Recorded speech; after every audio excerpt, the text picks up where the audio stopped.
네가 제대로 못 돌봐서 애가 죽었는데.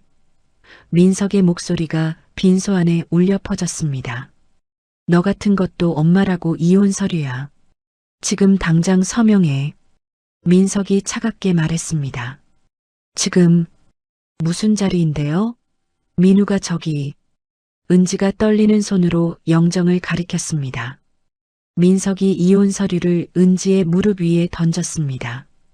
8살 아들의 장례식장에서 은지는 강제로 이혼 서류에 도장을 찍어야 했습니다. 하지만 민석은 몰랐습니다. 1년 후 자신이 은지의 빌딩 앞에서 무릎 꿇게 될 줄은. 제발 부탁이야. 가게 하나만 내줘. 제발. 오늘의 사연 시작합니다. 오늘도 함께 해주셔서 감사합니다. 구독과 좋아요를 눌러주시면 여러분에게 행운이 가득 찾아올 거예요. 오늘 하루도 행복하고 기쁜 일만 가득하시길 바랍니다. 세상 모든 사연을 정성스레 녹여내서 전하는 꼬순이네입니다. 저희 영상은 실화 바탕의 재구성 또는 창작된 시나리오를 바탕으로 제작되었으며 시각적인 몰입감을 위해 AI 생성 이미지를 활용했습니다. 따뜻한 마음으로 시청해 주시면 감사하겠습니다. 영정사진 속 민우가 환하게 웃고 있었습니다. 8살 아이의 맑은 눈동자가 은지를 내려다보고 있었습니다. 은지는 영정 앞에 무릎을 꿇고 앉아 있었습니다. 검은 상복을 입은 그녀의 어깨가 미세하게 떨렸습니다. 눈물은 이미 말라버렸습니다. 3일 밤낮을 울어서 더 이상 눈물이 나오지 않았습니다. 빈소 밖에서 조문객들의 발소리가 들렸습니다. 은지는 고개를 들지 못했습니다. 아들의 얼굴을 똑바로 볼 수가 없었습니다. 야, 이은지. 등 뒤에서 민석의 목소리가 들렸습니다. 은지는 대답하지 않았습니다. 야, 사람 말이 안 들려? 이것 좀 보라고. 민석이 은지의 어깨를 툭 쳤습니다. 은지가 천천히 고개를 돌렸습니다. 민석이 서류 봉투를 내밀고 있었습니다. 뭐예요? 이게? 은지가 힘없는 목소리로 물었습니다. 보면 몰라. 이혼 서류야. 좋은 말로 할 때 군말 말고 지금 당장 서명해. 민석이 침을 뱉듯 차갑게 말했습니다. 은지의 눈이 커졌습니다. 지금이 무슨 자리인데 이래요? 우리 민우가 저기 저렇게 있는데. 은지가 떨리는 손으로 영정을 가리켰습니다. 애가 저기 있으니까 지금 하자는 거야. 장례 끝나고 나면 너 분명히 딴소리 하면서 도망갈 거 아냐? 민석이 서류를 은지의 무릎 위에 획 던졌습니다. 몇 장의 종이가 검은 치마 위로 볼품없이 흩어졌습니다. 은지는 파르르 떨리는 손으로 서류를 집어들었습니다. 눈앞이 흐릿해서 글자가 제대로 보이지 않았습니다. 재산 분할 30%? 이게 다예요? 은지가 헛웃음을 지으며 중얼거렸습니다. 그것도 감지덕지인 줄 알아. 너처럼 무능한 여편네한테 30%면 과분하지. 네가 애를 금지옥엽으로 잘 키웠어. 뭘 했어? 네가 병수발 제대로 못 들어서 생떼 같은 내 자식 죽여놓고 무슨 염치로 돈 타령이야? 민석의 표독스러운 목소리가 빈소 안에 쩌렁쩌렁 울려 퍼졌습니다. 밖에서 조문객들의 웅성거림이 들렸습니다. 은지의 얼굴이 핏기 하나 없이 하얗게 질렸습니다. 당신 어떻게 그런 말을 해요?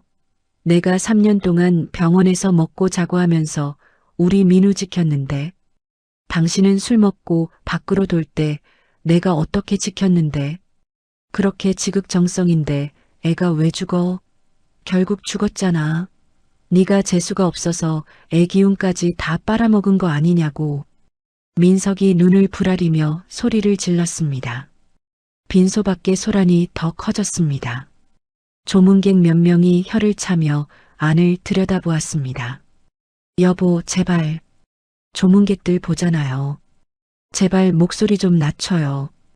은지가 손이 발이 되도록 애원하듯 말했습니다. 낮추긴 뭘 낮춰. 여기 온 사람들 다 알아야 해. 네가 얼마나 독하고 형편없는 엄마였는지, 내 자식을 사지로 몰아넣은 게 누군지 동네방네 다 소문낼 거야. 민석이 은지의 팔을 거칠게 잡아 끌었습니다. 은지가 힘없이 비틀거렸습니다. 그때 빈소문이 벌컥 열렸습니다. 시어머니 오영자가 들이닥쳤습니다. 그녀의 얼굴은 살기가 느껴질 정도로 험악하게 일그러져 있었습니다. 아이고, 이 화상아. 이 재수옴 붙은 인간이 아직도 여기 버티고 앉아 있었어? 오영자가 은지를 향해 삿대질하며 다가왔습니다. 어머님, 오셨어요. 어머님 소리하지도 마. 징글징글하다 정말. 네가 무슨 낯짝으로 내 귀한 손주 앞에 앉아 있어? 네가 죽였지? 네가 우리 민우 잡아먹은 거지. 오영자가 다짜고짜 은지의 가방을 낚아챘습니다. 가방을 거꾸로 들고 탈탈 터니 지갑과 휴대폰, 그리고 민우 병원비로 쓰려던 두툼한 현금 봉투가 바닥에 쏟아졌습니다. 이게 다 뭐야? 돈 없다고 징징대더니 구석구석 잘도 숨겨놨네? 이거 민우 병원비 남은 거지? 오영자가 잽싸게 현금 봉투를 집어들어 자기 품에 쑤셔 넣었습니다. 어머님, 그건 우리 민우 가는 길 외롭지 않게 장례비로 쓰려고 남겨둔. 장례비는 내 아들이 낸다. 자식 잡아먹은 년 돈은 더러워서 한 푼도 안 써. 이 돈은 그동안 우리 아들 속 썩인 값으로 내가 가져갈란다. 오영자가 눈을 치켜뜨며 현금을 챙겼습니다. 그러더니 은지의 목에 걸린 금목걸이를 독하게 움켜잡았습니다. 이것도 우리 집안 돈으로 산 거지? 내놔. 오영자가 목걸이를 사정없이 잡아당겼습니다. 툭 소리와 함께 목걸이 줄이 끊어지며 은지의 하얀 목에 시뻘건 손톱 자국이 생겼습니다. 어머님, 제발. 그건 우리 친정엄마가 저 시집 올 때 주신 거예요. 그것만은 제발. 시집 왔으면 이 집 귀신이지. 친정은 무슨 얼어 죽을 친정. 입 닥치고 당장 여기서 꺼져. 너 같은 년은 내 손주 제삿밥 먹을 자격도 없어. 오영자가 은지의 어깨를 힘껏 밀쳤습니다. 은지는 영정 앞에 매달리듯 바닥을 기며 버텼습니다. 민우 마지막 가는 길만 보게 해주세요. 엄마로서 마지막 도리는 하게 해주세요. 은지가 바닥을 치며 울먹였습니다. 도리? 자식 죽인 년이 무슨 도리를 찾아? 네가 애를 제대로 지켰으면 저 어린 것이 왜 저기 앉아 있겠냐고. 내 팔자가 새서 애가 못 버틴 거야. 이 나쁜 년아. 오영자의 침이 은지의 얼굴에 마구 튀었습니다. 민석이 다시 다가와 볼펜을 은지의 손에 억지로 쥐어주었습니다. 빨리 서명 안 해? 안 하면 나 민우 장례식 여기서 당장 때려치울 거야. 빈소 치우고 민우 그냥 길바닥에 내버려 둘 줄 알아. 선택해. 민석이 짐승처럼 으르렁거렸습니다. 은지의 손이 서류 위에서 덜덜 떨렸습니다. 자식을 볼모로 잡고 이혼을 강요하는 남편의 모습에 온몸의 피가 거꾸로 솟는 것 같았습니다. 서명하면 그럼 우리 민우 장례식 무사히 치러줄 거예요? 은지가 절망적인 목소리로 물었습니다. 말이라고 해? 얼른 써. 민석이 재촉했습니다. 은지는 영정 속 민우를 바라보았습니다. 세상 물정 모르는 아들은 그저 환하게 엄마를 보며 웃고 있었습니다. 미안해. 민우야. 엄마가 못나서 미안해. 은지가 피눈물을 삼키며 이름을 적어 내려갔습니다. 서류 위로 뚝뚝 떨어진 눈물이 잉크를 시커멓게 번지게 했습니다. 서명이 끝나자마자 민석이 종이를 낚아챘습니다. 오영자가 옆에서 쾌재를 부르며 입꼬리를 올렸습니다. 됐어. 이제 목적 달성했으니까 저 물건 당장 치워버려. 오영자가 턱짓으로 문 밖을 가리켰습니다. 내일 발인 때 올게요. 민우 가는 것만 보고 바로 갈게요. 꿈도 크다. 네가 무슨 자격으로 발인해와? 내일 나타나기만 해봐. 그땐 아주 머리끄덩이를 다 뽑아버릴 테니까. 오영자가 고함을 지르자 복도에 서 있던 조문객들이 수군거리며 은지를 벌레 보듯 쳐다보았습니다. 은지는 비틀거리며 겨우 일어났습니다. 다리가 풀려 자꾸만 주저앉으려는 것을 벽을 짚고 버텼습니다. 밖으로 나가려는데 민석이 은지의 귀에 대고 살벌하게 속삭였습니다. 내일 나타나면 경찰 부를 줄 알아. 내 자식 가는 길에 너 같은 년재 뿌리는 꼴 절대 못 보니까. 은지는 아무 말도 할 수 없었습니다. 빈소를 나서는 그녀의 뒷모습 위로 조문객들의 비아냥거리는 소리가 소금처럼 뿌려졌습니다. 장례식장 복도는 차갑고 고요했습니다. 은지는 벽에 기대어 가쁜 숨을 몰아쉬었습니다. 형광등 불빛이 칼날처럼 눈을 찔러왔습니다. 그때 복도 저 끝에서 간드러지는 여자의 웃음소리가 들렸습니다. 은지가 천천히 고개를 들었습니다. 민석이 웬 낯선 여자와 다정하게 팔짱을 끼고 걸어오고 있었습니다. 여자는 상가집에 어울리지 않는 빨간 입술에 화려한 원피스를 입고 있었습니다. 자기야, 근데 그 보험금 나오면 우리 아파트 계약 바로 할 수 있는 거지? 여자가 민석의 가슴에 몸을 기대며 콧소리를 냈습니다. 걱정 마. 민우가 아빠 효도하라고 큰 선물 남겨주고 갔으니까. 우리 이제 고생 끝이고 행복 시작이야. 민석이 여자의 어깨를 감싸 안으며 낄낄거렸습니다. 두 사람이 은지를 벌레 보듯 지나쳤습니다. 민석은 은지와 눈이 마주쳤음에도 모르는 사람 보듯 눈길조차 주지 않았습니다. 은지의 입술이 파르르 떨리고 주먹에 힘이 들어갔습니다.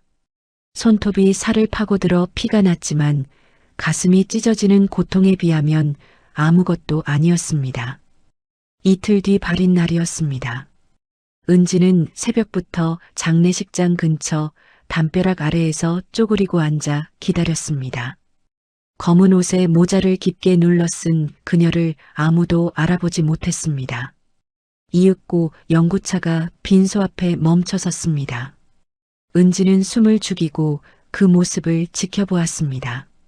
민석이 아들의 유골함을 들고 나왔습니다. 오영자는 세상에 둘도 없는 할머니인 척 곡소리를 내며 뒤를 따랐습니다. 은지는 참지 못하고 담벼락 뒤에서 뛰쳐나왔습니다. 연구차를 향해 미친 듯이 달려갔습니다. 민우야, 우리 민우야. 민석이 유골함을 차에 싣다가 멈칫하며 돌아보았습니다. 그의 얼굴이 귀신이라도 본 듯 험악해졌습니다. 네가 여기가 어디라고 또 나타나? 당장 안 꺼져?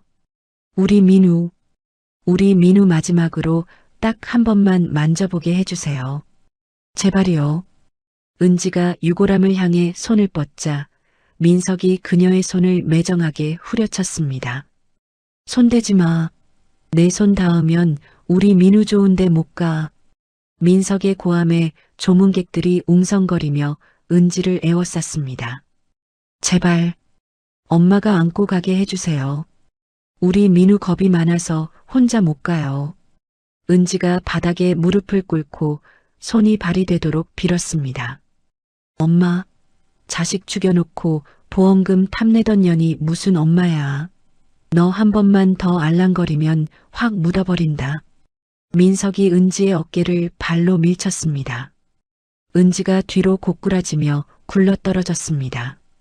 민석은 은지가 들고 있던 낡은 가방을 낚아채 계단 아래로 팽개쳤습니다. 이딴 쓰레기 치워. 다시는 내 눈앞에 띄지 마. 가방이 계단을 타고 구르며 은지의 초라한 짐들이 장례식장 바닥에 지저분하게 흩어졌습니다. 그 순간 기다렸다는 듯 하늘에서 장대비가 쏟아지기 시작했습니다. 은지는 빗물에 젖어가는 아들의 옷가지와 물건들을 허겁지겁 주워 담았습니다. 무릎으로 바닥을 기며 흙탕물에 젖은 양말 하나까지 소중하게 품에 안았습니다. 빗물이 눈물인지 눈물이 빗물인지 모르게 얼굴을 적셨습니다. 부항 소리를 내며 영구차가 출발했습니다. 은지는 젖은 가방을 가슴에 꼭 껴안은 채 멀어져가는 차 뒷모습을 바라보며 자리에 주저앉았습니다. 빗소리만이 텅 빈 장례식장 마당을 슬프게 채우고 있었습니다. 빗속을 헤매던 은지는 결국 근처 공원으로 향했습니다. 온몸이 젖어서 옷이 무겁게 달라붙었습니다. 공원 입구의 가로등이 희미하게 빛나고 있었습니다. 은지는 지붕이 있는 벤치를 찾아 앉았습니다. 가방에서 물건들을 하나씩 꺼냈습니다.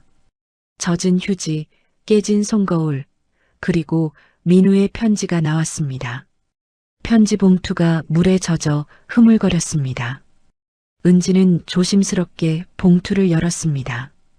편지지에 아이의 삐뚤빼뚤한 글씨가 적혀 있었습니다. 가로등 불빛에 글자를 비춰보았습니다. 엄마, 아빠가 나한테 약 먹지 말라고 자꾸 그래요. 약 먹어봤자 소용없다고. 은지의 손이 덜덜 떨리기 시작했습니다. 다음 줄을 읽어 내려갔습니다. 아빠가 의사 선생님한테 치료 그만하자고 하는 거 내가 다 들었어요. 나는 더 살고 싶은데, 엄마랑 더 놀고 싶은데 아빠는 내가 미운가 봐요. 편지지를 쥔 은지의 손등에 핏줄이 섰습니다. 아빠는 회사 금고에 돈이 엄청 많다고 자랑해요. 근데 나 치료비는 아깝대요. 금고 비밀번호는 824예요. 내 생일이랑 똑같아요. 은지의 입술이 파르르 떨렸습니다. 비밀번호는 민우의 생일이었습니다. 제 자식 생일을 금고 번호로 써놓고도 그 자식 목숨 살리는 돈은 아까워한 인간이었습니다. 엄마, 나 너무 아파요. 엄마가 옆에 있으면 안 아플 것 같은데 아빠가 엄마 절대 오지 말라고 해요. 엄마 오면 나 때린다고 겁줘요. 엄마, 나 엄마가 너무 보고 싶어. 편지의 마지막 줄을 읽는 순간 은지의 눈에서 짐승 같은 울음이 쏟아졌습니다. 엄마 사랑해요. 우리 엄마는 세상에서 제일 착한 사람이에요. 나쁜 사람 아니에요. 은지는 편지를 가슴이 미어지도록 끌어안았습니다. 꺽꺽거리며 흐느끼는 소리가 텅 빈 공원에 서글프게 울려 퍼졌습니다. 아무도 없는 공원에서 은지는 실성한 사람처럼 한없이 울었습니다. 새벽녘이 되자 비가 그쳤습니다. 은지는 벤치에 누워 하늘을 바라보았습니다. 잠이 오지 않았습니다. 눈을 감으면 고통에 신음하면서도 엄마를 찾던 민우의 얼굴이 눈앞에 아른거렸습니다. 해가 뜨기 시작했습니다. 출근하는 사람들이 공원을 지나갔습니다. 은지는 벤치에서 일어나 화장실을 찾아갔습니다. 거울을 보니 눈두덩이 밤탱이처럼 퉁퉁 부어 있었습니다. 휴대폰을 켰습니다. 부재중 전화가 10여 통 있었습니다. 모두 모르는 번호였습니다. 문자 메시지를 확인했습니다. 이은지 씨 병원비 미납건으로 마지막 통보드립니다. 법적 조치 들어갑니다. 재산 압류 통지서를 발송했습니다. 즉시 자진 납부 바랍니다. 신용카드 대금이 연체되어 정지되었습니다. 은지는 휴대폰을 툭 꺼버렸습니다. 손이 떨려서 버튼을 누르기가 힘들었습니다. 공원을 나서는데 배에서 꼬르륵 소리가 났습니다. 마지막으로 밥을 먹은 게 언제였는지 가물가물했습니다. 지갑을 열어보았습니다. 꼬깃꼬깃한 1,000원짜리 지폐 2장이 전부였습니다. 편의점에 들어가 가장 싼 김밥 하나를 샀습니다. 거스름 돈 몇백 원을 손에 쥐었습니다. 공원 벤치로 돌아와 김밥을 씹었습니다. 목이 메어서 삼키기가 힘들었습니다. 저녁 무렵 은지는 다시 벤치에 누웠습니다. 이틀째 공원에서 지내고 있었습니다. 온몸이 두들겨 맞은 듯 쑤시고 아팠습니다. 그때 누군가 다가오는 발소리가 들렸습니다. 은지가 번뜩 눈을 떴습니다. 정장을 말끔하게 입은 중년 남자가 서 있었습니다.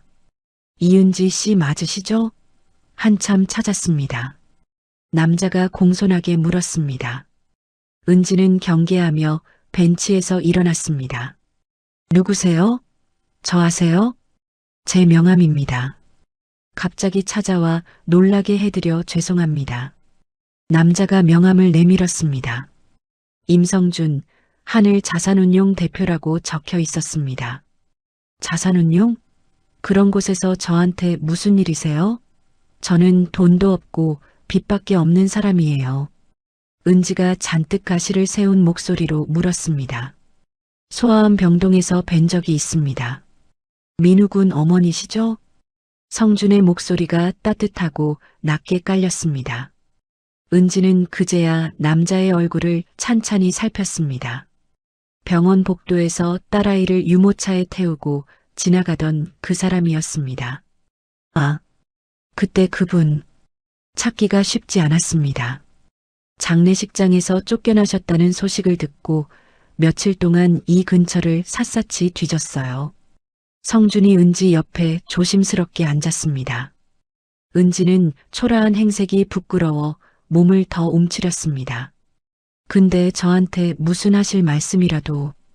댁 어머님, 10년 전에 돌아가신 김순자 여사님을 잘 아시죠? 은지의 눈이 커졌습니다. 우리 엄마요? 어머니는 10년도 더 전에 돌아가셨는데 그건 왜 모르세요? 제가 어머님의 자산 관리를 남몰래 맡았었습니다. 은지는 믿기지 않는다는 듯 고개를 저었습니다. 무슨 말씀이세요? 우리 엄마는 평생 시장에서 나물 팔던 분이에요. 재산이라곤 한 푼도 없으셨다고요. 표면적으로는 그렇게 보이셨겠죠. 하지만 어머님께선 비밀 신탁 계좌를 따로 만들어 두셨습니다. 성준이 가방에서 두툼한 서류 봉투를 꺼냈습니다. 어머님께서 약속하셨습니다. 당신이 세상을 떠나고 정확히 10년 뒤에 딸에게 이 서류를 전하라고요. 10년 뒤에요? 왜요? 사위인 박민석 씨를 전혀 믿지 않으셨거든요. 돈 냄새 맡으면 딸을 괴롭힐 인간이라는 걸 진작에 꿰뚫어 보신 거죠. 그래서 일부러 시간을 두신 겁니다. 성준이 서류를 펼쳐 은지 앞에 놓았습니다. 은지는 멍하니 서류를 바라보았습니다. 이게 다 뭐예요? 얼마나 된다고요? 어머님이 남기신 작은 상가와 주식들을 제가 10년 동안 굴렸습니다. 현재 시가로 약 20억 원 정도 됩니다. 은지의 입이 떡 벌어졌습니다. 이 20억이요? 우리 엄마가요? 네. 어머님의 뜻이셨습니다. 딸년이 살다가 정말 힘들 때, 기댈 곳 하나 없을 때 꺼내 쓰라고 하신 비상금입니다. 은지는 서류를 받아들었습니다. 손이 너무 떨려서 글자가 춤을 추는 것 같았습니다. 저는 꿈에도 몰랐어요. 엄마가 나 몰래 이런 걸. 자식 사랑하는 엄마 마음이 다 그런 거 아니겠습니까? 그리고 이것도 보셔야 합니다. 성준이 또 다른 검은색 봉투를 꺼냈습니다. 이건 또 뭐예요? 박민석 씨가 저지른 범죄 증거입니다. 민우군 사망 보험금 서류 위조건이죠. 은지가 떨리는 손으로 봉투를 열었습니다. 안에는 서류 사본과 민석이 보험사 직원과 만나는 사진들이 들어 있었습니다. 박민석 씨가 은지 씨 몰래 민우군의 보험 수령인을 본인으로 바꿨습니다. 은지 씨 도장을 가짜로 파서 찍었더군요. 뭐라고요? 그 인간이 어떻게 그런 짓까지. 은지의 목소리가 분노로 파르르 떨렸습니다. 보험금만 3억 원입니다. 이미 박민석 씨 개인 계좌로 다 입금된 상태고요. 은지는 서류를 하나씩 넘겨보았습니다. 민석의 가짜 필체, 위조된 도장 자국이 선명했습니다. 어떻게 이걸 다 구하셨어요? 남인 저를 위해서 왜 이렇게까지. 병원 간호사 한 분이 제 딸아이 간병할 때 도움을 많이 주셨는데 그분이 박민석 씨의 수상한 행동을 제보해 주셨습니다. 그래서 제가 직접 조사했죠. 성준이 은지의 눈을 똑바로 바라보며 말했습니다. 은지 씨, 이제 당하고만 살지 마세요. 이제 싸울 수 있는 무기가 생겼습니다. 은지는 서류를 으스러지게 꽉 쥐었습니다. 눈빛이 독하게 달라졌습니다. 제가 어떻게 하면 될까요? 우선 이 차가운 벤치에서 일어나시죠. 안전하고 따뜻한 곳으로 모시겠습니다. 제가 다 준비해 놨습니다. 성준이 일어서자 은지도 홀린 듯 따라 일어났습니다. 근데 대표님, 왜 저를 도와주시는 거예요? 친척도 아니고 아무 사이도 아닌데. 은지가 멈춰서서 물었습니다. 제 딸아이도 5년 전에 소아암으로 먼저 떠났습니다. 성준의 목소리가 잠시 젖어들었습니다. 병원에서 민우군 돌보시는 모습을 멀리서 늘 봤습니다. 정말 지극정성이셨죠. 그런 분이 장례식장에서 그런 꼴을 당하셨다는 얘기를 듣고 도저히 가만히 있을 수가 없었습니다. 이건 민우가 저를 통해 엄마를 돕는 거라고 생각하세요. 은지의 눈에 눈물이 왈칵 고였습니다. 성준이 차 문을 열어주었습니다. 가시죠. 이제 그 인간들이 지은 죄 하나하나 다 돌려줘야죠. 은지는 고개를 세게 끄덕였습니다. 낡은 가방을 고쳐 메고 성준의 차에 올라탔습니다. 같은 시각 고급 레스토랑에서 민석이 비싼 샴페인 잔을 높이 들고 있었습니다. 옆자리에는 화려하게 치장한 내연녀가 콧소리를 내며 앉아 있었습니다. 오빠, 이제 정말 우리 세상인 거지? 걸림돌은 다 치운 거지? 내연녀가 민석의 팔에 매달리며 교태를 부렸습니다. 당연하지. 보험금 3억 들어왔지. 귀찮은 마누라 떼어냈지. 이제 우리 앞길은 탄탄대로야. 민석이 샴페인을 벌컥벌컥 마시며 껄껄 웃었습니다. 그 여편네는 지금쯤 어디서 구걸이나 하고 있으려나? 어디서 죽었는지 살았는지 내가 알게 뭐야. 빈털터리로 쫓겨났으니 길바닥에서 자고 있겠지. 꼴 좋다. 민석이 비열하게 웃으며 내연녀의 손을 잡았습니다. 다음 주에 바로 강남 아파트 계약하러 가자. 제일 좋은 층으로 골라봐. 어머, 오빠 진짜 최고다. 사랑해. 두 사람이 웃으며 잔을 부딪혔습니다. 창밖으로 도시의 불빛이 화려하게 반짝였지만 민석은 알지 못했습니다. 자신이 비웃던 은지가 지금 자신의 숨통을 끊을 칼날을 갈고 있다는 사실을. 성준이 마련한 오피스텔은 깨끗했습니다. 은지는 현관문을 열고 안으로 들어섰습니다. 작지만 아늑한 공간이었습니다. 창문 너머로 도시의 야경이 보였습니다. 당분간 여기서 지내시면 됩니다. 누구 눈치 볼 필요 없으니까 편하게 계세요. 성준이 짐을 내려놓으며 다정하게 말했습니다. 감사합니다, 대표님. 세상 천지에 저 혼자뿐인 줄 알았는데 뭐라 감사를 드려야 할지 모르겠어요. 은지의 목소리가 파르르 떨렸습니다. 우선 깨끗이 씻고 푹 쉬세요. 내일부터는 정신 바짝 차리고 본격적으로 준비해야 하니까요. 성준이 냉장고를 가리켰습니다. 입맛 없으셔도 기운 차리셔야 합니다. 드실 만한 것들로 채워뒀으니 꼭 챙겨 드세요. 정말 저 같은 사람한테 이렇게까지 해주셔도 괜찮으신 거예요? 제가 무슨 복이 있어서. 은지가 조심스럽게 물었습니다. 괜찮고 말고요. 제가 좋아서 마음이 시켜서 하는 일입니다. 은지 씨는 그저 건강만 잘 챙기세요. 성준이 문 쪽으로 걸어갔습니다. 혹시 불편하거나 필요한 게 있으면 밤중이라도 연락하세요. 내일 아침 9시에 정식으로 찾아뵙겠습니다. 성준이 나가고 은지는 혼자 남았습니다. 조용한 방 안에서 은지는 소파에 스르르 주저앉았습니다. 며칠 만에 느껴보는 사람 사는 냄새였습니다. 따뜻한 물에 샤워를 하고 나오니 굳어있던 몸이 한결 가벼워졌습니다. 냉장고를 열자 정성껏 준비한 도시락과 죽 밑반찬들이 가지런히 놓여 있었습니다. 은지는 밥을 데워 한 숟갈 크게 떠넣었습니다. 따뜻한 밥알이 목구멍을 넘어갈 때마다 서러움과 안도감이 동시에 밀려왔습니다. 식사를 마치고 창가에 섰습니다.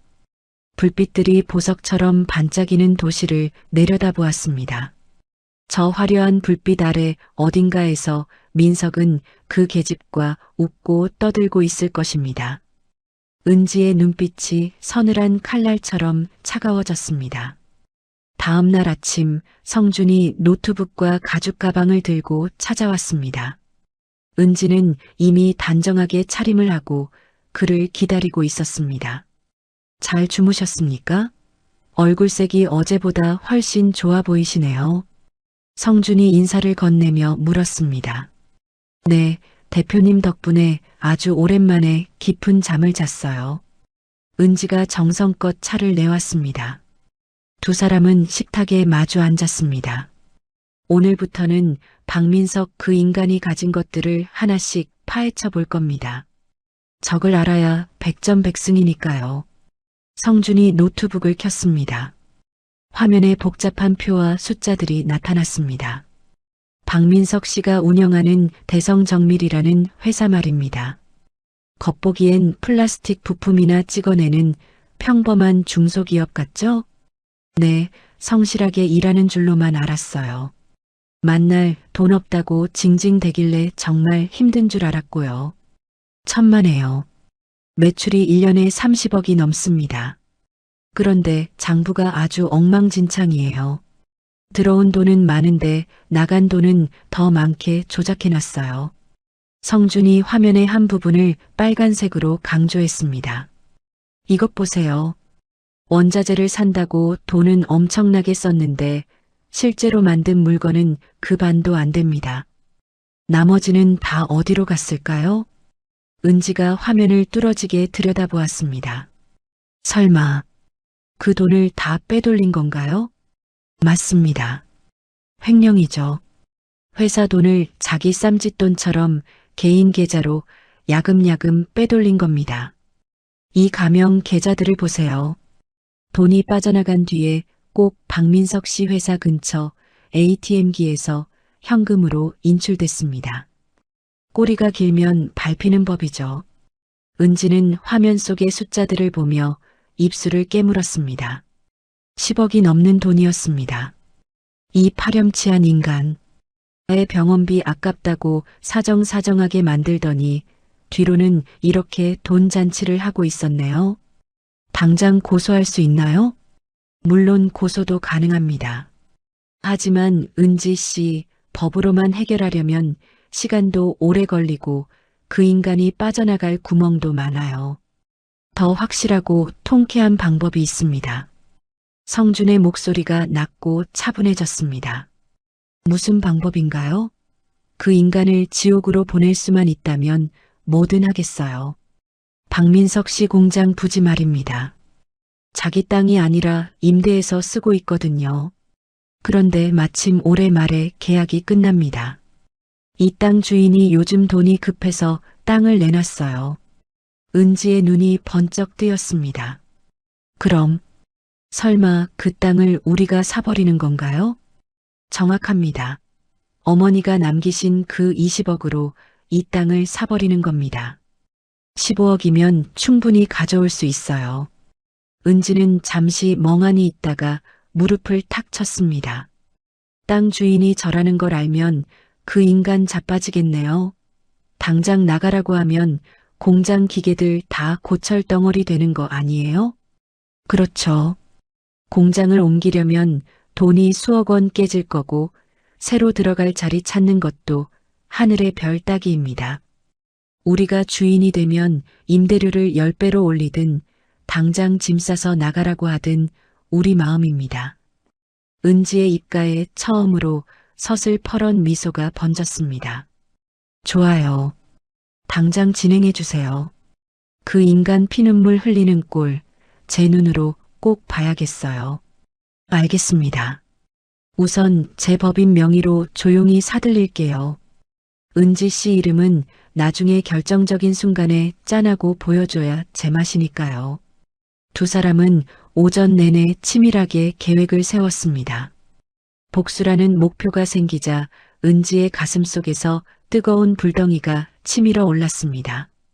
그리고 이것도 보세요. 보험금 들어오자마자 이 인간이 어디에 썼는지 낱낱이 다 나옵니다. 화면에 카드 사용 내역이 줄줄이 나타났습니다. 강남 일식집에서 150만 원, 명품 매장에서 500만 원, 호텔 스위트룸까지 아주 아이 죽은 돈으로 축제를 벌였더군요. 은지의 얼굴이 싸늘하게 굳었습니다. 아들을 보낸 지 채 일주일도 안 된 시점이었습니다. 이게 사람입니까? 짐승도 제 새끼 죽으면 슬퍼할 줄 아는데 어떻게 사람 탈을 쓰고 이럴 수가 있어요. 성준이 위로하듯 은지의 어깨를 다독였습니다. 이 기록들 하나도 빠짐없이 다 정리해뒀습니다. 보험금 반환 소송 때 제출하면 판사도 기가 막혀서 은지 씨 손을 들어줄 수밖에 없어요. 은지는 품속에서 소중히 간직해온 민우의 편지를 꺼내 성준에게 건넸습니다. 대표님, 민우가 남긴 이 편지도 힘이 될까요? 여기 아빠가 치료 못 받게 했다는 내용이 있거든요. 성준이 편지를 한 줄 한 줄 읽어 내려갔습니다. 편지를 다 읽은 그의 표정이 참담하게 일그러졌습니다. 세상에 어떻게 아비라는 자가. 이건 단순한 이혼 문제가 아닙니다. 필적 감정부터 받고 결정적인 증거로 써야 합니다. 이건 천륜을 어긴 범죄예요.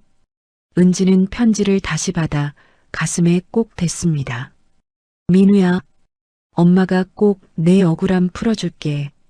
저 인간들 죗값 다 치르게 해줄게. 오후가 되자 성준이 노트북을 닫으며 일어설 채비를 했습니다. 오늘은 이 정도면 충분합니다. 내일 오전에 저랑 같이 부지 매입 계약서 쓰러 가시죠. 우리 힘 합쳐서 저 악마 같은 인간들 꼭 심판합시다. 성준이 손을 내밀었습니다. 은지는 그 따뜻하고 단단한 손을 꽉 잡았습니다. 그날 밤 민석은 화려한 쇼핑몰 화면을 보며 입이 찢어지게 웃고 있었습니다. 옆에는 내연녀가 민석의 목에 팔을 감고 애교를 떨고 있었습니다. 어머, 오빠, 이 차 진짜 멋지다. 벤츠 신형이라는데 이거 타고 드라이브 가면 다들 쳐다보겠다. 그렇지? 우리 수준에 이 정도는 타줘야지. 계약금 넣어버려. 2천만 원인데? 민석이 거만하게 마우스를 클릭했습니다. 당연하지.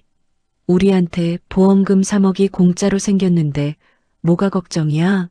나 샤넬 가방도 하나 사주면 안 돼? 에이, 하나가 뭐야. 100개라도 사줄게. 내일 당장 백화점 가자. 돈은 쓰라고 있는 거야. 민석이 내연녀를 끌어안으며 낄낄거렸습니다. 두 사람은 세상에서 자기들이 제일 잘 나가는 줄 알고 축제를 벌이고 있었습니다. 하지만 그들은 꿈에도 몰랐습니다. 자신들이 긁어대는 카드 내역이 은지의 노트북에 실시간으로 차곡차곡 쌓여 자신들의 목을 죄의 밧줄이 되고 있다는 사실을요. 은지는 화면 속에서 늘어가는 빨간 숫자들을 보며 조용히 의졸였습니다. 그래, 실컷 써라. 그 돈이 다 내 무덤 파는 돈이니까. 은지는 민우의 사진에 입을 맞췄습니다. 달빛을 받은 은지의 얼굴에는 이제 슬픔 대신 얼음처럼 차가운 복수의 의지가 서려 있었습니다. 한 달이 흘렀습니다. 은지는 성준의 사무실에서 서류를 꼼꼼히 검토하고 있었습니다. 책상 위에는 법원 직인이 찍힌 접수증이 놓여 있었습니다. 보험금 반환 소송 정식으로 접수 완료됐습니다. 이제 주사위는 던져졌어요. 성준이 서류를 정리하며 나지막이 말했습니다. 민석 그 인간한테도 통지서가 갔을까요? 은지가 마른 침을 삼키며 물었습니다. 등기 우편이니까 오늘 오후쯤이면 그 인간 손에 쥐어졌을 겁니다. 성준이 시계를 확인하는 순간 은지의 휴대폰이 요란하게 울려 퍼졌습니다. 화면에는 박민석이라는 세 글자가 선명하게 떴습니다. 은지는 떨리는 눈으로 성준을 바라보았습니다. 드디어 걸려왔네요. 은지 씨, 당당하게 받으세요. 제가 녹음 버튼 누르겠습니다. 성준이 녹음기를 켜자 은지가 숨을 크게 들이마시고 전화를 받았습니다. 여보세요. 야, 이은지, 너 미쳤어? 너 정말 죽고 싶어서 환장했냐? 전화기 너머로 민석의 악에 바친 고함이 터져나왔습니다. 무슨 말씀이세요? 다짜고짜 전화해서 소리부터 지르다니요. 은지는 연습한 대로 차분하게 대꾸했습니다. 너 지금 나랑 장난해? 법원에서 온 이 종이 쪼가리 이거 뭐야? 네가 감히 나한테 소송을 걸어? 보험금을 내놓으라고? 당연히 돌려받아야죠. 그건 우리 민우 목숨값이고 당신이 내 도장 몰래 파서 훔쳐간 돈이잖아요. 뭐? 훔쳐? 이 여자가 입이라고 막 놀리네. 증거 있어? 증거 있냐고. 민석이 짐승처럼 으르렁거렸습니다. 증거는 법정에서 판사님께 보여드릴게요. 당신이 어떻게 내 서명을 위조했는지, 그 돈으로 어떤 여자랑 무슨 짓을 하고 다녔는지 낱낱이요. 이게 진짜. 너 어디야? 너 지금 어디 숨어 있어? 당장 안 튀어와? 내가 어디 있는지는 알 필요 없고요. 법정에서 만나요. 끊을게요. 은지는 민석의 욕설이 더 터져나오기 전에 전화를 끊어버렸습니다. 손이 바들바들 떨렸지만 입가에는 묘한 미소가 번졌습니다. 잘하셨습니다, 은지 씨. 아주 훌륭했어요. 성준이 녹음을 멈추며 엄지를 치켜 세웠습니다. 전화로 협박한 것까지 다 녹음됐어요. 저 인간은 지 무덤을 지가 파고 있는 겁니다. 민석이 저렇게까지 날뛸 줄은 알았지만 막상 직접 목소리를 들으니 심장이 터질 것 같아요. 은지가 가슴을 쓸어내리며 의자에 주저앉았습니다. 처음이라 그래요. 자꾸 하다 보면 별거 아닙니다. 이제 그 인간은 은지 씨 발밑에서 기게 될 거예요. 성준이 따뜻한 차 한 잔을 건넸습니다. 은지는 차를 마시며 차갑게 식어가는 가슴을 진정시켰습니다. 같은 시각 민석의 사무실은 그야말로 난장판이었습니다. 민석이 책상 위에 있던 화병을 벽에 던져 박살을 냈습니다. 아이고, 이게 무슨 일이야? 이게 무슨 날벼락이냐고. 비서가 사색이 되어 구석에 서 있었습니다. 사장님, 그게 문제가 아닙니다. 지금 더 큰 일이 터졌어요. 더 큰 일? 소송보다 더 큰 일이 어디 있어? 민석이 눈을 희번덕거리며 비명을 질렀습니다. 공장 부지 주인이 바뀌었다고 연락이 왔습니다. 새 주인이 보내온 공문 보세요. 비서가 벌벌 떨며 서류를 내밀었습니다. 민석이 서류를 낚아채듯 빼서 읽었습니다. 하늘 자산운용? 여긴 또 어디야? 임대료를. 뭐? 2배를 올린다고? 이 미친놈들이 노망이 났나? 게다가 원래 5년이었던 계약 기간도 1년으로 줄이겠답니다. 조건 안 맞으면 이번 달 말에 당장 짐 싸서 나가래요. 뭐야? 우리 기계가 몇 대인데 한 달 만에 어디로 가? 당장 새 주인 연락처 알아내. 돈을 달라는 건지 나를 죽이겠다는 건지 만나서 단판 지을 테니까. 민석이 책상을 쾅쾅 내리치며 소리를 질렀습니다. 그때 사무실 문이 열리며 내연녀가 화려한 가방을 들고 들어왔습니다. 오빠, 나왔어. 근데 밖에서 웬 소리를 그렇게 해. 야, 너 지금 여기가 어디라고 기어들어와. 나가. 당장 나가라고. 어머, 오빠 왜 나한테 화풀이야? 내가 뭘 어쨌다고. 내연녀가 입술을 삐죽거리며 다가오자 민석이 그녀의 어깨를 거칠게 밀쳐냈습니다. 지금 회사 망하게 생겼는데 쇼핑백 들고 알랑방귀 낄 때야? 꼴도 보기 싫으니까 당장 꺼져. 내연녀는 얼굴이 시뻘개져서 문을 쾅 닫고 나가버렸습니다. 민석은 머리를 쥐어뜯으며 책상 서랍에서 소주병을 꺼내 병째로 들이켰습니다. 하지만 불행은 여기서 끝이 아니었습니다. 일주일 뒤 민석의 사무실로 국세청 직원들이 들이닥쳤습니다. 박민석 씨 되십니까? 세무조사 나왔습니다. 민석의 손에서 들고 있던 서류 뭉치가 바닥으로 쏟아졌습니다. 세무조사요? 갑자기 왜요? 내부 고발이 들어왔습니다. 횡령 및 탈세 정황이 뚜렷해서 장부 압수수색 들어갑니다. 직원들이 일사불란하게 컴퓨터와 서류들을 상자에 담기 시작했습니다. 민석은 다리에 힘이 풀려 주저앉았습니다. 금고 속에 숨겨둔 비자금 장부 10억 원의 행방이 머릿속을 스쳐 지나갔습니다. 망했다. 진짜 망했어. 민석이 넋이 나간 듯 중얼거리고 있을 때 시어머니 오영자가 머리에 띠를 두르고 사무실로 뛰어들어왔습니다. 민석아, 이놈아, 이게 다 무슨 일이냐? 은행에서 대출금 연체됐다고 압류 들어온다는데. 어머니, 지금 제 정신 아니니까 제발 가만히 좀 계세요. 가만히 있게 생겼어? 동네 사람들이 너 조만간 쇠고랑 찬다고 손가락질을 해대는데 내가 창피해서 얼굴을 못 들고 다녀. 이게 다 그 여편네 때문이지? 그 재수 없는 년이 소송 걸어서 이 사달이 난 거지? 오영자가 바닥을 치며 통곡을 했습니다.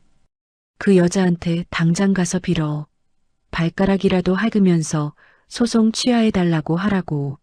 너 감옥 가면 난 어떡해. 민석은 어머니의 곡소리를 뒤로 한 채 눈을 감았습니다. 한 달 전 장례식장에서 은지를 빗속으로 쫓아내며 비웃던 자신의 모습이 떠올랐습니다. 저녁 무렵 은지는 성준과 함께 조용한 식당에서 밥을 먹고 있었습니다. 민석 씨 회사는 이제 숨만 쉬고 있는 상태입니다. 세무조사에 임금 체불까지 겹쳐서 곧 부도날 거예요. 성준의 말에 은지는 묵묵히 밥을 씹었습니다. 예전 같으면 가슴이 아팠을 텐데 신기하게도 돌덩이처럼 아무런 감흥이 없었습니다. 다음 주면 법원에서 만날 텐데 마음에 준비되셨나요? 네. 피하지 않을 거예요. 우리 민우가 하늘에서 보고 있잖아요. 은지는 창밖을 보며 결연하게 말했습니다. 장례식장에서 이혼 서류를 던지던 그 남자의 손, 자신을 밀치던 그 시어머니의 얼굴. 이제는 은지가 그들에게 돌려줄 차례였습니다. 오피스텔로 돌아온 은지는 민우의 편지를 가슴에 품었습니다. 민우야, 이제 거의 다 왔어. 엄마가 저 사람들 죗값 다 치르게 해줄게. 지켜봐줘. 은지는 편지에 얼굴을 묻었습니다. 슬픔의 눈물이 아닌 독한 다짐의 눈물이 은지의 뺨을 타고 흘러내렸습니다. 법원 복도는 사람들로 북적였습니다. 은지는 성준과 함께 조정실 앞에 서 있었습니다. 손에 든 서류 가방이 바위덩어리처럼 묵직하게 느껴졌습니다. 은지 씨, 손이 많이 차갑네요. 긴장되시죠? 성준이 은지를 안심시키듯 따뜻하게 바라보았습니다. 네, 대표님. 심장이 입 밖으로 튀어나올 것만 같아요. 은지가 솔직하게 털어놓으며 가쁜 숨을 몰아쉬었습니다. 걱정 마세요. 제가 옆에서 딱 버티고 있을 테니까 은지 씨는 진실만 말씀하시면 됩니다. 성준이 은지의 어깨를 듬직하게 두드렸습니다. 그때 복도 저 끝에서 민석이 나타났습니다. 변호사를 앞세우고 걸어오는 민석의 얼굴은 며칠 새 10년은 늙은 듯 핏기가 하나도 없었습니다. 다려입은 정장이었지만 목깃이 구겨진 셔츠가 그의 처지를 말해주는 듯 했습니다. 민석이 은지를 발견하고는 자리에 멈춰 섰습니다. 두 사람의 시선이 허공에서 팽팽하게 맞부딪혔습니다. 은지는 이번만큼은 눈을 피하지 않았습니다. 독하게 마음을 먹고 민석을 쏘아보자 오히려 민석이 먼저 흠칫하며 고개를 돌렸습니다. 박 사장님, 저 여자가 그 전처입니까? 민석의 변호사가 은지를 훑어보며 물었습니다. 그래요. 저 독한 년. 민석이 이빨 사이로 낮게 중얼거렸습니다. 생각보다 기세가 등등한데 이거 만만치 않겠는데요? 아, 시끄러워요. 돈 받았으면 돈값이나 제대로 하라고요. 민석이 짜증을 내며 변호사를 밀치듯 조정실 안으로 들어갔습니다. 조정실 문이 열리고 조정위원이 사람들을 안으로 불렀습니다. 은지와 성주는 왼쪽에, 민석과 변호사는 오른쪽에 마주보고 앉았습니다. 공기마저 얼어붙은 듯 무거운 침묵이 흘렀습니다. 자, 오늘은 이은지 씨가 제기한 보험금 반환 청구건에 대한 조정을 진행하겠습니다. 먼저 원고 측 주장부터 들어보죠. 성준이 서류 뭉치를 들고 위험 있게 일어났습니다. 피고 박민석 씨는 원고의 인감도장을 가짜로 파서 보험금 수령인을 몰래 바꿨습니다. 여기 보험사에서 제출받은 서류 원본과 은지 씨의 진짜 도장을 비교해 보십시오. 성준이 조정위원회 책상 위에 서류를 탁 소리나게 내려놓았습니다. 이것 보세요. 육안으로 봐도 확연히 다릅니다. 필적 감정 결과도 여기 있습니다. 서류에 적힌 서명은 은지 씨의 글씨가 절대 아닙니다. 조정위원이 돋보기를 쓰고 서류를 꼼꼼히 살피더니 고개를 끄덕였습니다. 정말 그러네요. 이건 누가 봐도 다른 도장인데 그뿐만이 아닙니다. 여기 피고의 카드 사용 내역을 보십시오. 성준이 두툼한 파일을 내밀었습니다. 자식이 세상을 떠난 지 고작 일주일 만에 강남 일식집에서 100만 원을 쓰고 명품 가방을 샀습니다. 호텔 스위트룸 결제 내역까지. 이게 자식을 잃은 아비가 할 짓입니까? 조정위원의 표정이 순식간에 험악하게 굳었습니다. 아무리 세상이 험하다지만 이건 정말 너무하셨네. 민석이 얼굴이 벌겋게 달아올라 벌떡 일어났습니다. 아니, 그게 다 내 돈으로 쓴 거지. 누가 훔친 돈으로 썼대요? 내 자식 보험금 내가 좀 썼기로 써니 뭐가 문제냐고. 박민석 씨, 자리에 앉으세요. 여기가 어디라고 고함을 지릅니까? 조정위원이 엄하게 호통을 치자 민석은 입술을 바르르 떨며 마지못해 앉았습니다. 피고 측 할 말 있습니까? 조정위원이 민석의 변호사를 쳐다보았습니다. 변호사는 난감한 듯 헛기침을 하며 서류를 뒤적거렸습니다. 그게 서류 절차상에 약간의 착오가 있었던 것 같습니다. 의뢰인이 경황이 없어서 실수요? 도장을 파고 서명을 가짜로 한 게 실수라고요? 지금 농담하십니까? 성준이 날카롭게 쏘아붙였습니다. 그게 아니라 이혼 과정에서 워낙 복잡한 일이 많다 보니 이혼 도장 찍기도 전에 보험금부터 가로채지 않았습니까? 앞뒤가 하나도 안 맞는 소리 그만하세요. 성준의 일침에 민석의 변호사는 꿀먹은 벙어리가 되었습니다. 변호사는 한숨을 내쉬며 민석의 눈치를 보더니 조정위원에게 제안했습니다. 조정을 희망합니다. 보험금의 절반을 돌려드리는 선에서 마무리하고 싶습니다. 절반요? 은지가 처음으로 입을 뗐습니다. 차분하지만 가시돋친 목소리였습니다. 전액 다 내놓으세요. 단 한 푼도 당신 같은 인간 손에 묻어있게 둘 수 없어요. 민석이 참지 못하고 은지를 노려보며 쏘아붙였습니다. 야, 이은지, 너 진짜 작정했구나? 네가 뭘 안다고 잘난 척이야. 내가 뭘 아느냐고요? 내 자식 죽은 돈으로 당신이 그 계집이랑 하하호호 웃고 떠든 거 내가 다 안다고요. 은지가 민석의 눈을 똑바로 응시하며 말을 이었습니다. 우리 민우 장례비 아깝다고 나보고 돈 내놓으라던 당신이 그 계집 가방 사줄 돈은 있었어? 당신이 그러고도 사람이야? 은지의 목소리가 파르르 떨리며 눈물이 고였습니다. 자자, 조용히 하세요. 조정위원이 상황을 정리했습니다. 원고 측은 전액을 원하고 피고 측은 절반을 제안했습니다. 하지만 제가 보기에 피고 측 주장은 근거가 아주 부족합니다. 민석이 다시 의자를 박차고 일어났습니다. 이보세요. 저 여자가 지금 연기하는 거라고요. 우리 합의 이혼했다니까요. 합의 이혼요? 장례식장에서 내 아들 영정사진 앞에 이혼 서류 던지면서 서명 안 하면 장례식 안 치러준다고 협박한 게 합의예요? 은지가 차갑게 쏘아붙였습니다. 내가 언제 협박을... 여기 그날 장례식장에서 당신이 한 말, 내 어머니가 당신한테 당한 말 다 녹음되어 있습니다. 들려드릴까요? 성준이 휴대폰을 꺼내 들자 민석의 변호사가 황급히 민석의 팔을 잡아 앉혔습니다. 사장님, 제발 가만히 좀 계세요. 망치고 싶으세요? 조정위원이 혀를 끌차며 서류를 덮었습니다. 오늘은 더 이상 대화가 안 되겠군요. 조정 성립 안 된 것으로 보고 재판 기일 잡겠습니다. 조정 같은 거 안 합니다. 저는 재판 끝까지 갈 겁니다. 저 인간이 지은 죄 판사님 앞에서 다 밝혀지게 할 거예요. 은지의 단호한 말에 조정위원이 고개를 끄덕였습니다.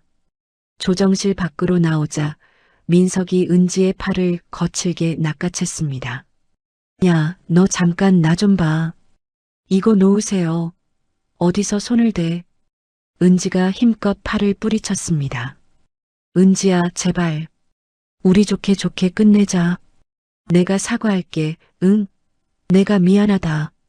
민석이 갑자기 비굴하게 고개를 숙이며 빌기 시작했습니다. 이제 와서 사과요? 당신 입에서 나오는 사과 소리가 우리 민우 귀에 들릴까봐 무섭네요. 제발 살려줘. 내가 잘못했어. 돈이 필요해서 그래. 내가 좀 더 얹어줄게. 소송만 취하해줘. 당신은 끝까지 돈밖에 모르네요. 난 돈 따위 필요 없어요. 은지가 민석을 지나쳐 걸어갔습니다. 민석이 뒤에서 악을 썼습니다. 그럼 도대체 뭘 원하는데? 너 나 죽는 꼴 보고 싶어서 그래. 은지가 멈춰서서 뒤를 돌아보았습니다. 서늘한 미소가 입가에 걸려 있었습니다. 아니요. 당신이 죽는 것보다 더 힘든 벌을 받는 걸 보고 싶어요. 당신이 그토록 사랑하는 그 돈 때문에 비참하게 무너지는 꼴, 내가 끝까지 지켜볼 거야. 민석은 얼어붙은 듯 그 자리에 굳어버렸습니다. 은지는 성준과 함께 법원을 나섰습니다. 밖으로 나오자 눈부신 햇살이 쏟아졌습니다.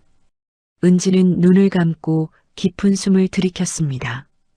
은지 씨, 고생 많으셨습니다. 정말 장하셨어요. 성준이 흐뭇한 미소를 지었습니다. 대표님, 민석이 얼굴을 보니까 이제야 확신이 들어요. 제가 가는 이 길이 틀리지 않았다는 걸요. 그날 밤 민석은 소주병을 든 채 거실에 쓰러져 있었습니다. 내연녀가 화장을 고치며 텔레비전을 보고 있었습니다. 오빠, 법원 갔다 왔다며? 어떻게 됐어? 보험금 그거 우리가 다 가지는 거 맞지? 망했어. 다 돌려주게 생겼다고. 민석이 소리를 지르며 소파 쿠션을 집어 던졌습니다. 뭐? 돌려준다고? 그럼 내 아파트는 어떡하고? 오빠가 사준다고 했잖아. 지금 아파트가 문제야? 나 잘못하면 감옥 가게 생겼는데. 오빠 진짜 너무한다. 능력도 없으면서 큰 소리만 떵떵 치더니. 나 이제 오빠 못 믿어. 내연녀가 짐가방을 챙겨 방으로 들어가 문을 쾅 닫아버렸습니다. 민석은 깨진 소주병 조각들이 널린 바닥을 보며 멍하니 누워 있었습니다. 모든 것이 무너져 내리고 있었습니다. 자식의 죽음을 비웃던 그에게 비참한 몰락의 그림자가 짙게 드리워지고 있었습니다. 2달 후 드디어 법원 판결이 나왔습니다. 은지의 완벽한 승리였습니다. 재판장은 민석에게 보험금 3억 원 전액과 그동안 밀린 이자, 그리고 소송 비용까지 낱낱이 물어내라고 판결했습니다. 은지는 판결문을 품에 꼭 안고 법원 계단에 섰습니다. 시원한 가을바람이 뺨을 스쳤습니다. 은지 씨, 정말 축하드립니다. 이제야 정의가 바로 섰네요. 성준이 옆에서 진심 어린 박수를 보냈습니다. 대표님, 다 대표님 덕분이에요. 저 혼자였으면 길바닥에서 울고만 있었을 텐데. 은지가 판결문을 가슴에 묻으며 말했습니다. 이제 시작입니다. 고통은 이제부터 저들의 몫이에요. 다음 단계로 바로 넘어가야죠. 공장 부지 임대료 통지서 말씀하시는 거죠? 네. 내일 아침 제일 먼저 내용 증명을 보낼 겁니다. 아주 정신이 번쩍 들게 해줘야죠. 성준이 서늘한 미소를 지었습니다. 민석의 회사는 이미 여기저기서 터진 폭탄 때문에 휘청거리고 있었습니다. 세무조사에서 10억 원대 횡령이 꼬리를 잡혔고 추징금만 3억이 떨어졌습니다. 민석은 사무실 책상에 앉아 산더미처럼 쌓인 서류들을 넋나간 표정으로 바라보았습니다. 독촉장, 압류예고장, 경고문들이 마치 저승사자의 명부처럼 널려 있었습니다. 민석은 머리를 쥐어뜯으며 괴로워했습니다. 사장님, 저기... 비서가 조심스럽게 문을 두드렸습니다. 뭐야? 또 뭐야? 기분 더러운데 왜 자꾸 기어들어와? 민석이 발악하듯 짜증을 냈습니다. 공장 직원들이 지금 난리가 났습니다. 밀린 월급 당장 내놓으라고 사장실로 올라오겠답니다. 다음 달에 준다고 해. 내가 돈을 찍어내냐? 나 죽는 꼴 보고 싶어서 저래. 벌써 2달째입니다, 사장님. 애들 학원비도 못 내고 쌀쌀 돈도 없다고 다들 눈이 뒤집혔어요. 비서의 목소리가 벌벌 떨렸습니다. 민석이 책상을 주먹으로 쾅 내리쳤습니다. 없어. 돈 없다고.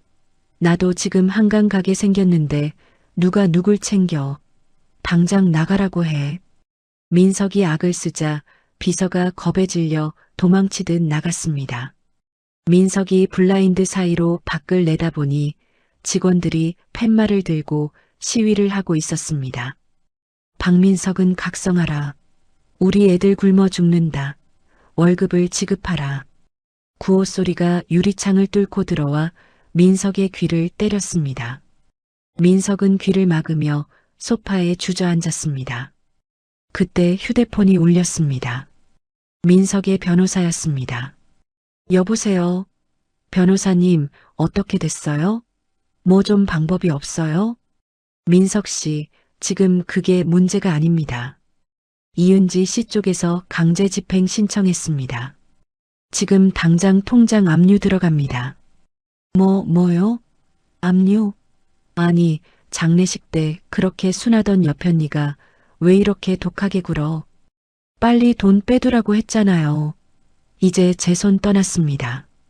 전화 끊습니다. 뚝소리와 함께 연결이 끊겼습니다. 민석은 미친 사람처럼 은행으로 달려갔습니다. 비자금 계좌에 남은 돈이라도 건져야 했습니다. 저기 돈 좀 다 찾으려고 하는데요. 급해서 그래요. 빨리요. 민석이 창구 직원에게 다급하게 말했습니다. 직원이 단말기를 두드리더니 곤란한 표정을 지었습니다. 죄송합니다, 고객님. 이 계좌는 오늘 오전에 법원에서 압류 조치가 내려져서 출금이 불가능합니다. 뭐라고? 벌써? 아니, 세상에 이런 법이 어디 있어. 내 돈 내가 찾겠다는데.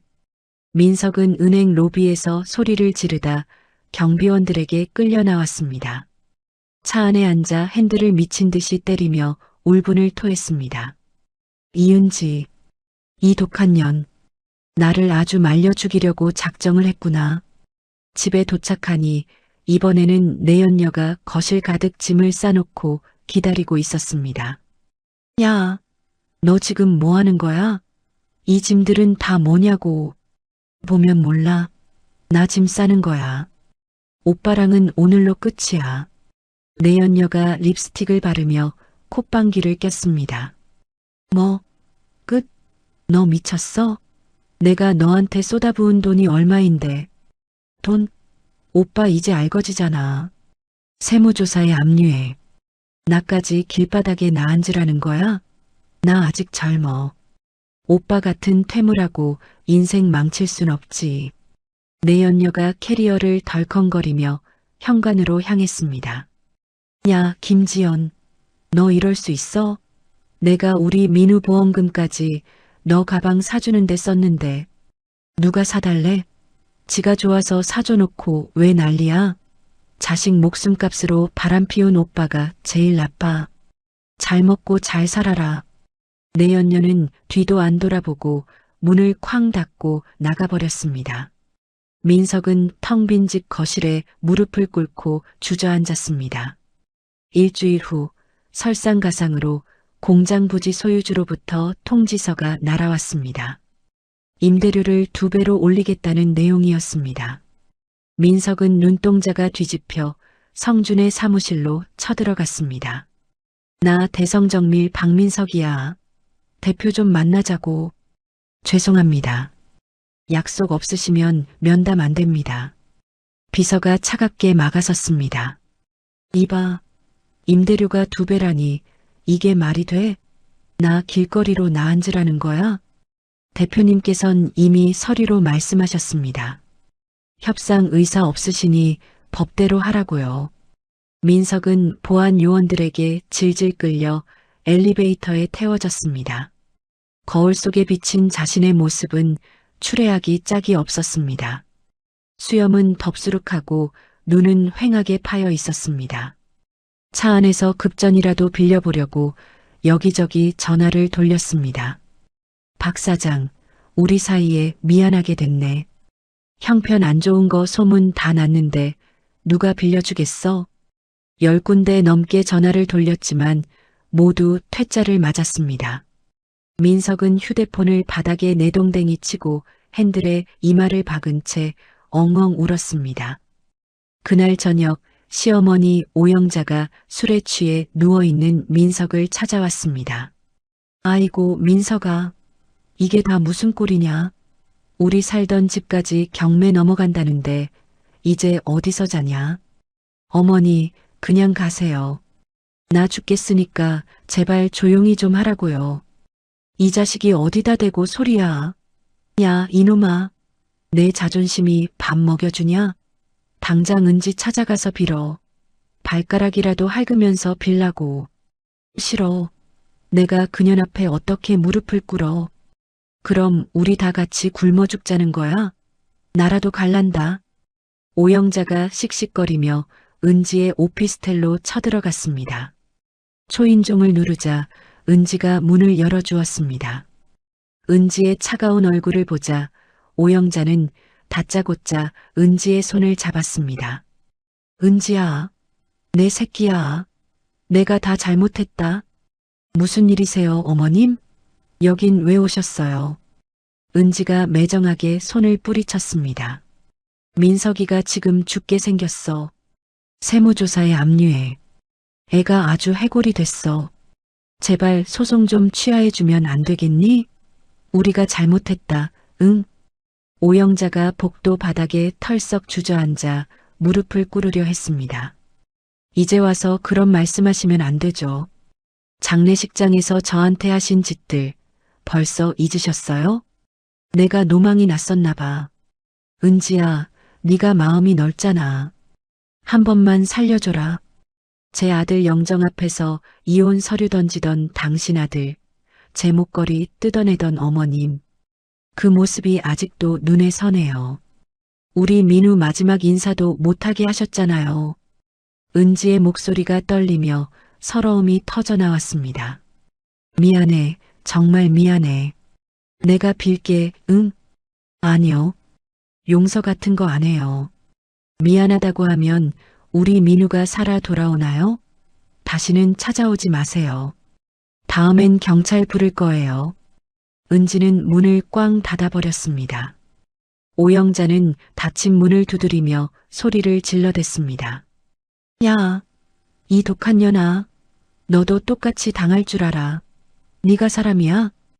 은지는 문에 기대어 가슴을 쓸어내렸습니다.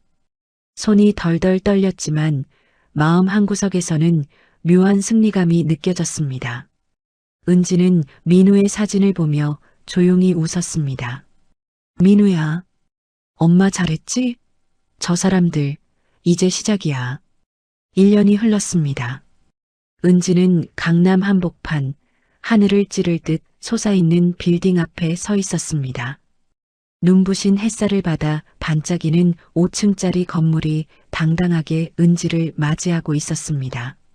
건물 외벽에는 커다란 글씨로 민우빌딩이라는 간판이 보석처럼 박혀 있었습니다. 은지 씨, 드디어 오늘입니다. 우리 민우빌딩 완벽하게 완공됐습니다. 성준이 은지 옆에 서서 감격스러운 듯 말했습니다. 대표님, 정말 꿈만 같아요. 1년 전만 해도 죽고 싶단 생각뿐이었는데 내가 이런 건물의 주인이 되다니요. 은지가 촉촉해진 눈으로 건물을 올려다보았습니다. 어머님이 남겨주신 유산과 그 인간에게 되찾은 보험금을 금쪽같이 운용한 결실입니다. 자, 이제 주인이 들어가셔야죠.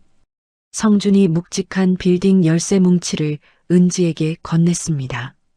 은지는 그 열쇠를 소중하게 받아 쥐고 안으로 들어섰습니다. 로비는 화려한 대리석이 거울처럼 빛났고 공기마저 고급스러운 향기로 가득했습니다. 1층은 은지 씨 뜻대로 민우 북카페로 꾸몄습니다. 한번 보시겠어요? 성준이 유리문을 열자 은은한 나무 향과 커피 향이 코끝을 간지럽혔습니다. 아이들이 마음껏 뒹굴며 책을 볼 수 있는 폭신한 쿠션과 예쁜 테이블들이 가득했습니다. 민우 북카페.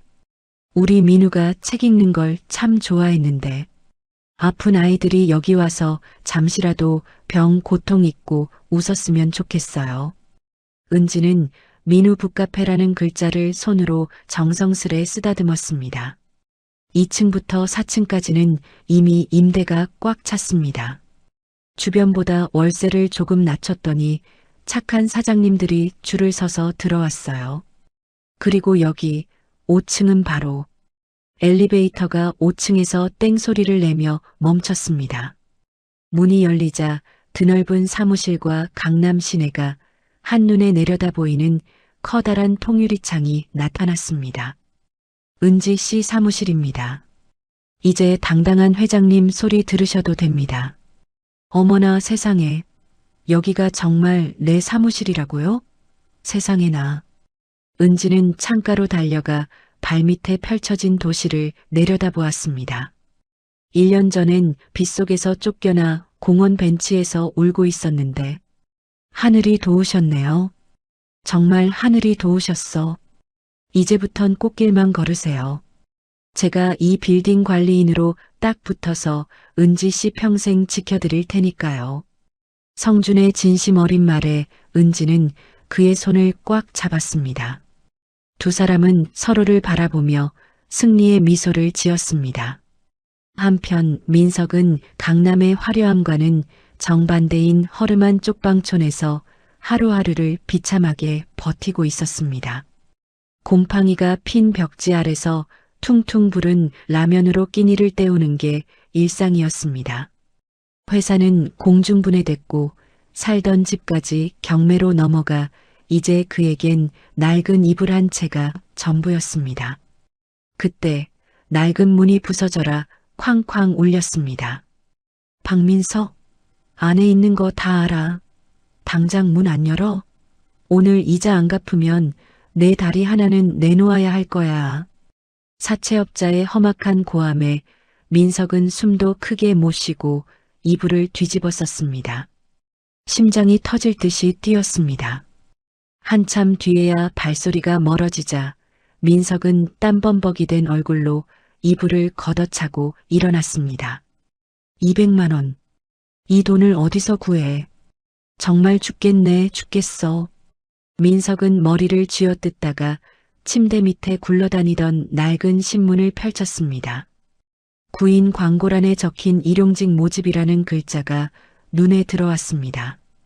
다음 날 새벽 민석은 평생 잡아본 적 없는 삽자루를 잡기 위해 인력사무소 앞에 줄을 섰습니다. 거기 아저씨, 일해본 적 있어? 손이 너무 고운데? 현장 감독의 핀잔에 민석은 비굴하게 웃으며 대답했습니다. 아이고, 그럼요. 시켜만 주십시오. 뭐든 다 합니다. 민석은 하루 종일 뙤약볕 아래서 무거운 벽돌을 날랐습니다. 손바닥에는 물집이 터져 피가 맺혔고 허리는 끊어질 듯 아파왔습니다. 평생 떵떵거리며 사장 소리 듣던 그가 이제는 푼돈 10만 원을 벌기 위해 흙먼지를 뒤집어 쓰고 있었습니다. 저녁이 되어 일당을 받은 민석은 편의점에서 컵라면 하나를 사들고 방으로 돌아왔습니다. 뜨거운 국물을 마시는데 왈칵 눈물이 쏟아졌습니다. 내가 어쩌다 이 지경이 됐나? 그 여편네 내쫓을 때만 해도 세상이 다 내 것 같았는데. 민석은 후회의 눈물을 흘리며 휴대폰으로 뉴스를 검색하다가 그만 굳어버렸습니다. 강남의 솟은 민우빌딩, 소아암 환자들의 안식처되다 마이너스 건물주 이은지 씨 인터뷰. 화면 속에는 예전의 초라함은 온데간데 없는 우아하고 기품 있는 모습의 은지가 활짝 웃고 있었습니다. 뭐, 이은지? 이 빌딩이 그 여편네 거라고? 말도 안 돼. 내 돈 3억 뺏어가더니 강남에 빌딩을 세워? 민석은 분노와 질투로 눈이 뒤집혀 휴대폰을 벽에 집어 던졌습니다. 내 돈이야. 그 빌딩 내 돈으로 산 거라고. 이 독한 년 나를 이 꼴로 만들어 놓고 지 혼자 잘 먹고 잘 살아? 옆방에서 벽을 쾅쾅 두드리며 욕설이 날아왔지만 민석은 미친 사람처럼 소리를 질러댔습니다. 다음 날 민석은 야위고 늙어버린 시어머니 오영자를 찾아갔습니다. 어머니 들었어요? 그 여편네 강남에 빌딩 샀대요. 우리 돈 다 가로채서 빌딩주가 됐다고요. 뭐라고? 그년이 빌딩을 샀어? 아이고, 내 아들 돈 뺏어가더니 천벌을 받을련. 당장 가자, 민석아. 가서 우리 목 내놓으라고 멱살이라도 잡아야지. 오영자는 당장이라도 달려갈 듯 민석의 손을 잡아 끌었습니다. 민석은 그 길로 은지의 빌딩 앞으로 향했습니다. 하지만 입구에 서 있는 건장한 보안 요원들과 화려한 빌딩 숲의 위용에 눌려 차마 발을 들이지 못했습니다. 민석은 비굴하게 담벼락 뒤에 숨어서 빌딩 입구에 적힌 관리실 번호로 전화를 걸었습니다. 여보세요. 거기 빌딩 임대 문의 좀 하려고 하는데요. 네, 민우빌딩 관리실입니다. 어떤 용도의 사무실을 찾으시나요? 수화기 너머로 들려오는 성준의 신사적이고 단단한 목소리에 민석은 말문이 막혔습니다. 아, 그게 제일 작은 방 하나 없나요? 제가 형편이 좀 그래서. 죄송합니다만 현재 저희 빌딩은 공실이 없습니다. 대기자도 수십 명이라 어려우실 것 같네요. 전화가 툭 끊겼습니다. 민석은 멍하니 휴대폰을 내려다보았습니다. 자신이 버린 아내가 세운 빌딩에 방 한 칸 얻을 처지도 안 된다는 사실이 뼈아프게 다가왔습니다. 그 시각 5층 사무실 창가에 서 있던 은지는 아래를 내려다보며 씁쓸한 미소를 지었습니다. 저 멀리 골목으로 사라지는 민석의 초라한 뒷모습이 보였습니다. 민석 씨가 왔었나 보네요. 방금 관리실에 전화까지 했고요. 성준이 다가와 조용히 말했습니다. 알아요. 뒷모습만 봐도 그 인간인 거 알겠네요. 은지는 다시 창밖을 향해 시선을 돌렸습니다. 이제 저 남자는 은지의 인생에서 한낱 먼지보다 못한 존재가 되어 있었습니다. 대표님, 저 이제 정말 괜찮아요. 저 사람을 봐도 아무렇지도 않네요. 이제 정말 제 인생을 살 준비가 된 것 같아요. 은지의 눈빛은 이제 슬픔 대신 강남의 야경보다 더 밝은 희망으로 빛나고 있었습니다. 2달이 더 흘렀습니다. 은지의 빌딩은 강남에서 복덩이 빌딩이라 불리며 입소문이 자자해졌습니다. 임대료가 합리적인 데다 건물주 은지의 성품이 워낙 온화해 한번 들어온 입주민들은 나갈 생각을 하지 않았습니다. 은지는 매달 첫째 주 토요일마다 1층 민우 북카페에서 아이들에게 직접 동화책을 읽어주곤 했습니다. 옛날에 아주 용감하고 착한 토끼가 살았단다. 사나운 늑대가 괴롭혀도 꿋꿋하게 견뎌냈지. 은지가 그림책을 펼쳐 보이자 아이들이 초롱초롱한 눈망울로 은지를 바라보았습니다. 책 읽기가 끝나고 아이들이 돌아가자 은지는 아이들이 어질러 놓은 책들을 정성스레 정리했습니다. 은지 씨, 잠시 위로 올라가 보셔야겠습니다. 성준이 북카페로 들어오며 조용히 말을 건넸습니다. 무슨 일이에요, 대표님? 박민석 씨가 또 왔습니다. 이번엔 그 어머니까지 모시고 왔네요. 은지는 잠시 손을 멈추고 창밖을 보았습니다. 올 것이 왔다는 표정이었습니다. 어떻게 할까요? 그냥 보낼까요? 성준이 조심스럽게 묻자 은지는 결연한 목소리로 대답했습니다. 아니요. 올라오라고 하세요. 오늘 확실히 끝내야겠어요. 10분 후 민석과 오영자가 5층 사무실로 들어섰습니다. 민석은 흙먼지가 묻은 작업복 차림의 얼굴은 까맣게 타서 예전에 거만하던 사장 모습은 온데간데 없었습니다.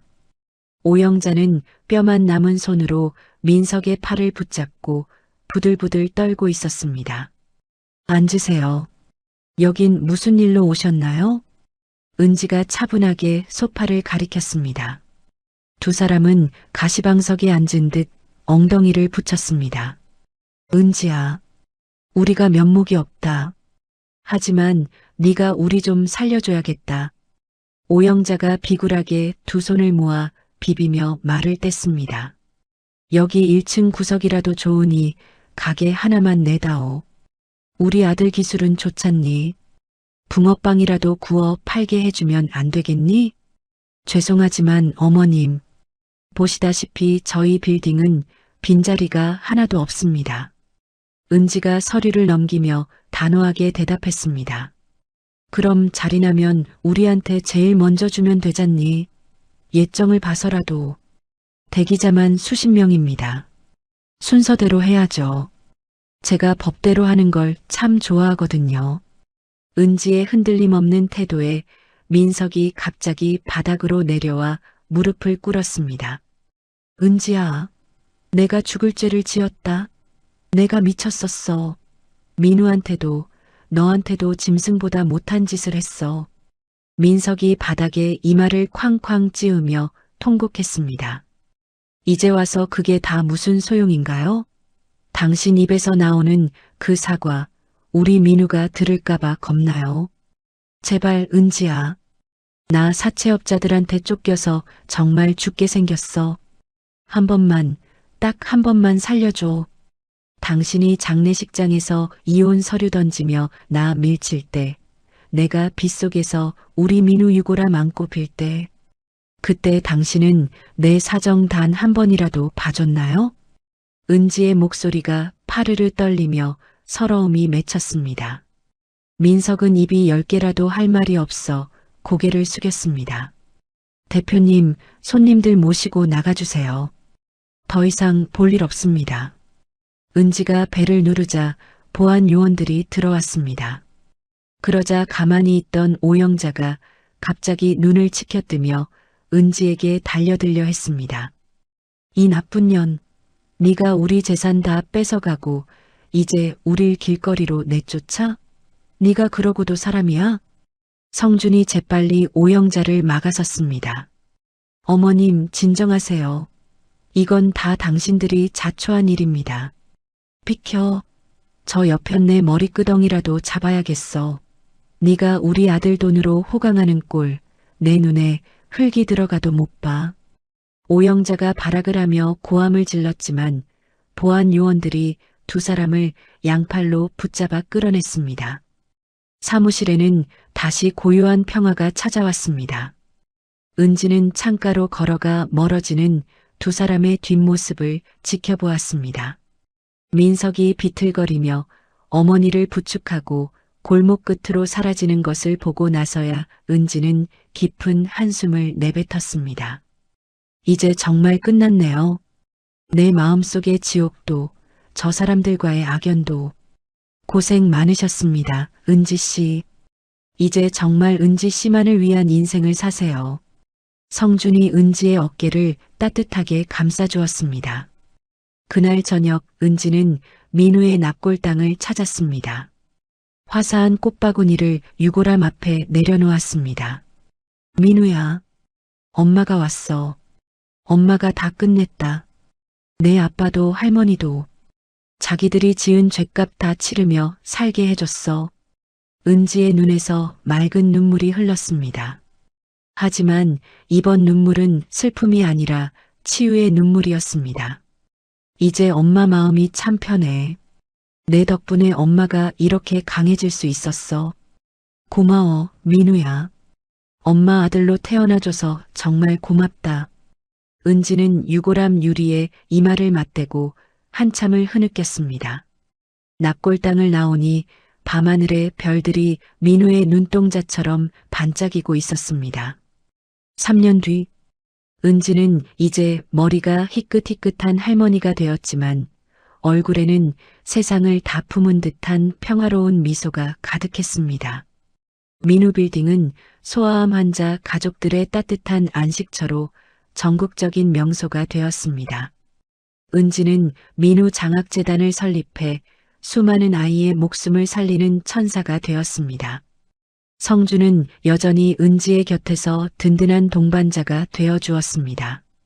어느 따뜻한 봄날, 은지와 성주는 옥상 정원에서 차를 마시고 있었습니다. 대표님, 그거 아세요? 저 며칠 전에 민우 아빠 소식 들었어요. 아, 그래요? 어떻게 지낸답니까? 술을 너무 많이 마셔서 간이 다 망가졌대요. 지금 무영고 병동에서 홀로 누워 지낸다네요.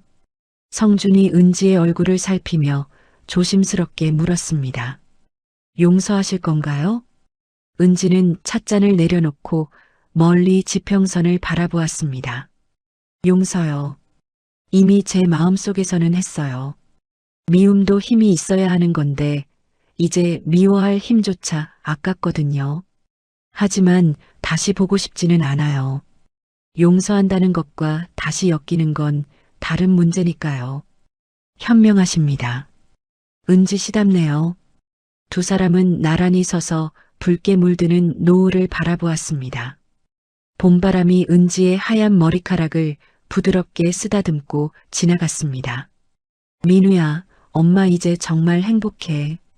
네가 준 이 사랑, 세상 아이들에게 다 나눠주며 살게. 은지는 하늘을 보며 환하게 웃었습니다. 빌딩 외벽에 민우 빌딩 간판이 석양을 받아 황금빛으로 찬란하게 빛나고 있었습니다. 그 빛은 상처받은 사람들의 마음을 어루만져주는 치유의 빛이었습니다. 정의는 반드시 승리하고 사랑은 죽음보다 강하다는 것을 은지의 삶이 온 세상에 증명하고 있었습니다. 가장 깊은 슬픔 속에서도 포기하지 않았던 한 여인의 이야기였습니다. 아들을 잃은 아픔, 남편의 배신, 시댁의 구박 속에서도 은지는 무너지지 않았습니다. 오히려 그 고통을 딛고 일어나 더 강한 사람이 되었습니다. 복수는 단순히 상대를 무너뜨리는 것이 아니라 자신이 일어서는 것임을 은지는 보여줬습니다. 그녀는 미움으로 가득 찬 사람이 되지 않았습니다. 대신 더 많은 사람을 도울 수 있는 따뜻한 사람이 됐습니다. 민우는 비록 세상을 떠났지만 엄마를 통해 더 많은 아이들에게 희망을 주고 있습니다. 그것이 진정한 승리가 아닐까요? 인생은 때로 우리를 무너뜨리려 합니다. 하지만 포기하지 않고 한 걸음씩 나아간다면 반드시 봄은 옵니다. 은지처럼 말입니다. 이야기를 끝까지 들어주신 분이 계시다면 잘 들었다고 댓글 하나만 남겨주세요. 감사합니다.